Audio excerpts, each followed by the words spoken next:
1927 was truly an eventful year, but why am I randomly talking about it?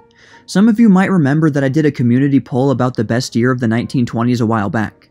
1927 was the winner by far, and it was my personal pick as well, so clearly there's something about that year that people like.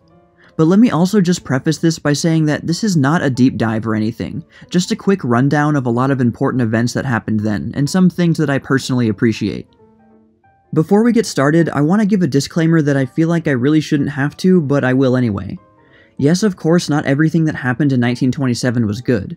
Bad things happened too, as they inevitably do sometime in every year. So let's keep the comments away from that kind of thing. That's not what this video is about. Okay, and without further ado, let's get into it.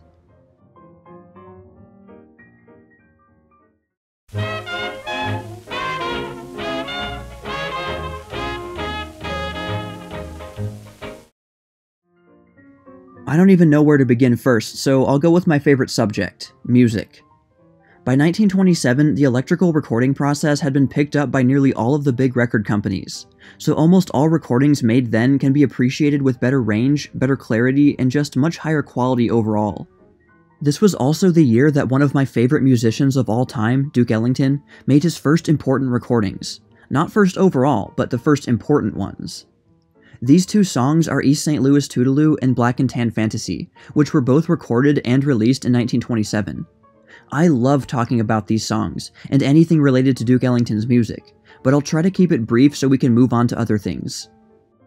The most memorable part of East St. Louis Toodaloo couldn't really work without the electrical recording process. It starts off with a soft, moody, foreboding-sounding progression.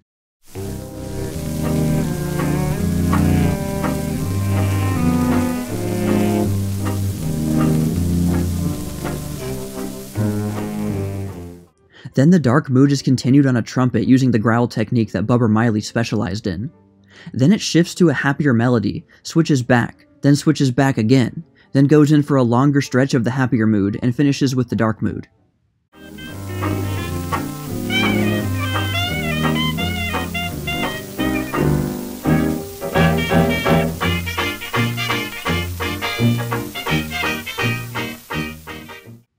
I love this song because it was so different from what almost every other jazz musician was playing at that time. The mood shifting seamlessly from dark to happy has a very nice effect on the ear, and it was the first sign that Duke Ellington and his talented band members were of a different mold than many of the other top bands. That same year, they also recorded Black and Tan Fantasy, another song featuring the wah-wah and growling trumpet of Miley, who does both techniques at the same time.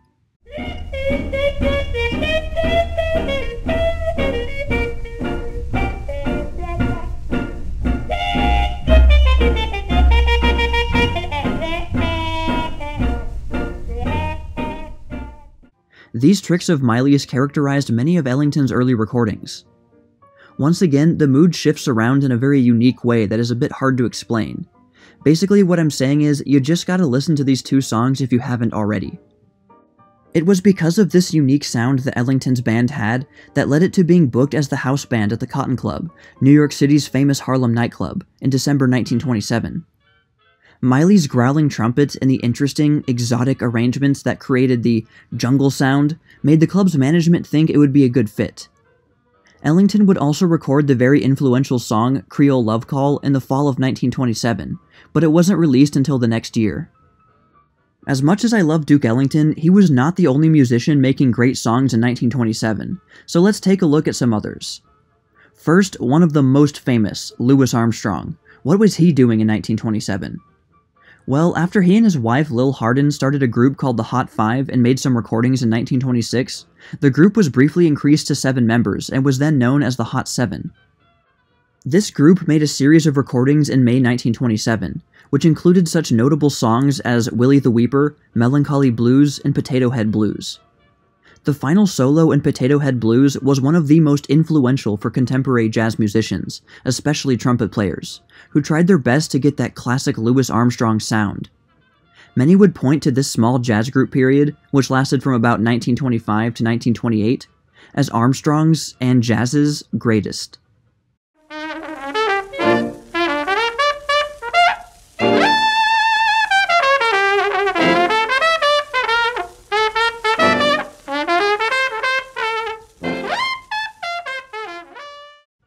Another of my favorites from the 1920s was Gene Austen, one of the first crooners. If you don't know, crooners were popular singers who sang softly and intimately, another technique that hadn't been possible until electrical recording. Unfortunately, Gene Austen doesn't get enough credit these days, though in the 1920s he was very popular.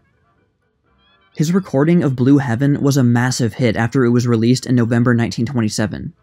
The story goes that Austen's backing band suddenly had to back out of the recording session, but Austen went ahead with it anyway, grabbing 3 random people to play cello, piano, and bird whistle.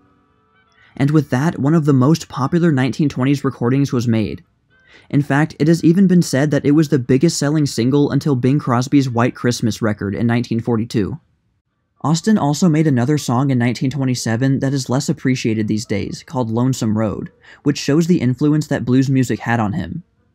The blues melodies and his high crooning provide an interesting mix that helps it stand out from the oversaturated music market in the 1920s.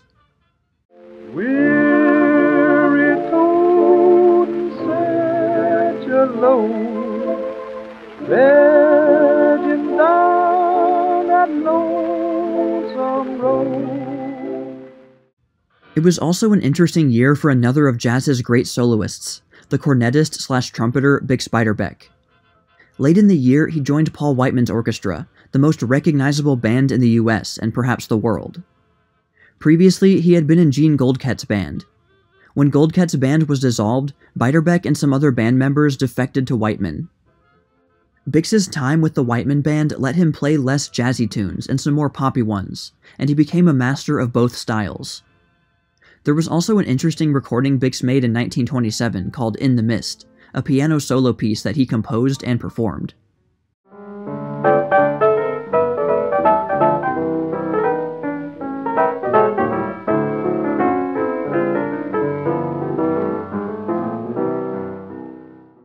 And just because I'm a big fan of Annette Hanshaw, here's a short list of some of her 1927 recordings. It All Depends on You, Mine All Mine, Here or There, and I've Gotta Get Myself Somebody to Love. I'm like a kid crying for the moon. Wish I was a cup, then I'd be sure of a spoon. I gotta get myself somebody to love. 1927 was also the peak of major pop culture figures. These next people and events are probably the most well-known to you viewers out there. The most famous of these was Charles Lindbergh, who completed his famous transatlantic flight in May 1927. This made him perhaps the most famous man in the Western world, and accelerated the public's fascination with airplanes and pilots. Aviators became the coolest people in the US and much of the Western world, and inspired many young people to pursue illustrious careers in flying. Lindbergh's flight was probably, without exaggeration, the biggest news story of the entire decade. Everywhere he went, he was mobbed by enthusiastic fans, despite he himself being very shy and unused to all the attention. Quite literally overnight, he became one of the most famous, important, and influential people in the entire world. Around the same time, probably the second most famous person in the US was also reaching his zenith, Babe Ruth. Ruth was already renowned for his slugging ability, but 1927 saw him set the all-time single-season home run record, hitting 60 in one season.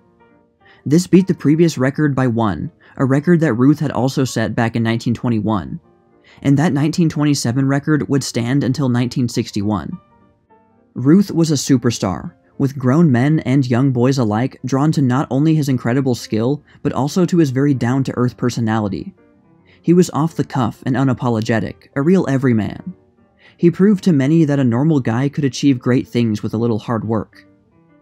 And really, the 1927 Yankees in general is regarded as one of the best baseball teams ever assembled.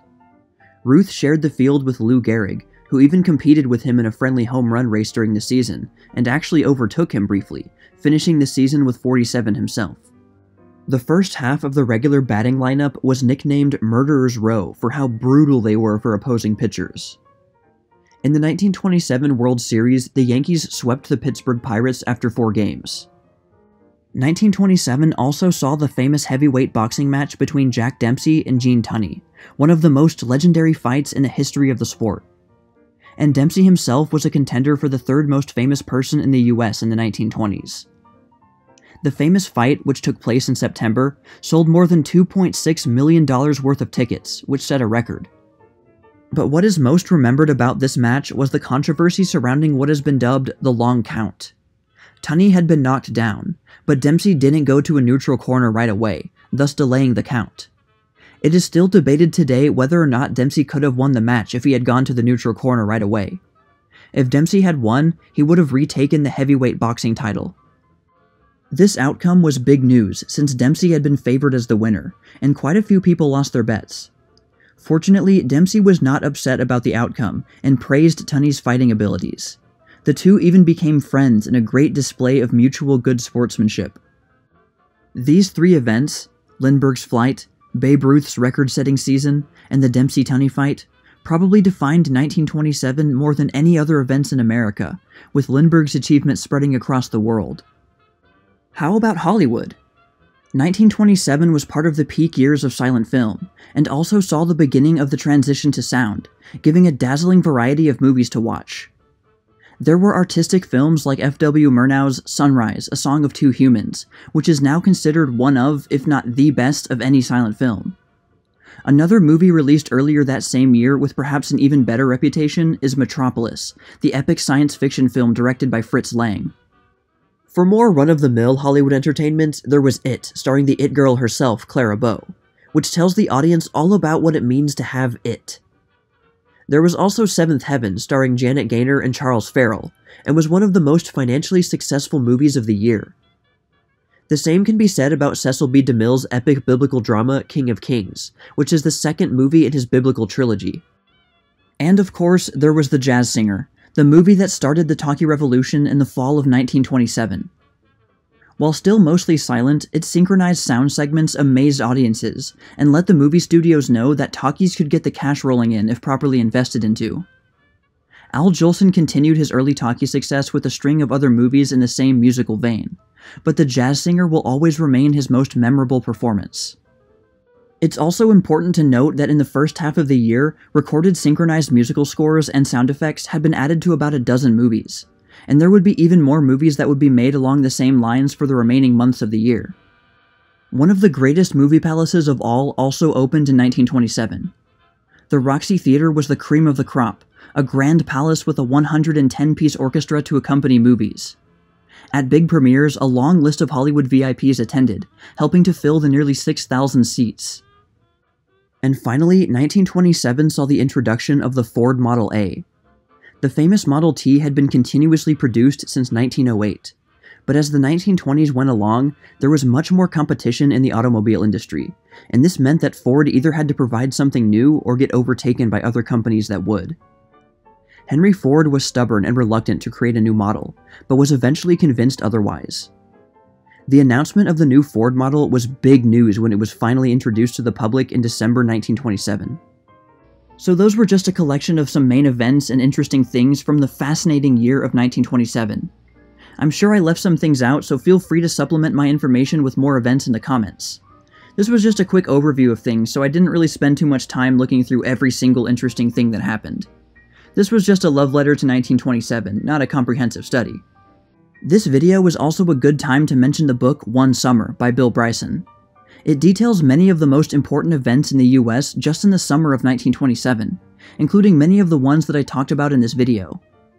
It's not an academic history book and highly readable, so I recommend it for anyone who wants a fun, engaging, and informative read. It's pretty long, but trust me, it won't feel like it. Well, that's all for now, all you sheiks and gals out there, but stay tuned for more tales from the Jazz Age.